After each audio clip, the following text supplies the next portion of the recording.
দুহাত তুলে খোদার কাছে তোমাকে যতটা চেয়েছি, এই জীবনে তেমন করে আর কিছুই চাইনি। তবুও তোমাকে পেলাম না। পেলাম তোমার অবহেলা, অযত্ন, অভালোবাসা। তোমাকে চাওয়ার মধ্যে আমার কোনো কমতি ছিল না।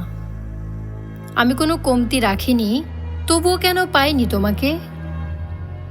শুনেছি মানুষ মন থেকে যা চায় তা পেতে পুরো দুনিয়া সাহায্য করে। আমিও তো মন থেকে তোমাকে চেয়েছিলাম, কিন্তু তোমাকে পেতে কেউ কেন সাহায্য করেনি? সবাই শুধু তোমার আমার দূরত্ব চেয়েছে, নাকি তুমিই আমাকে চাওনি? শুধু আমি একাই কি বোকার মতো তোমাকে পাওয়ার জন্য চোখের জল ফেলেছি? তোমাকে না পেয়ে যা যা পেয়েছি, তোমাকে পেয়ে গেলে সেই সব হারাবো। আমি আর হারাতে চাই না। তোমাকে পেয়ে গেলে আমাকে আর পাওয়া হবে না।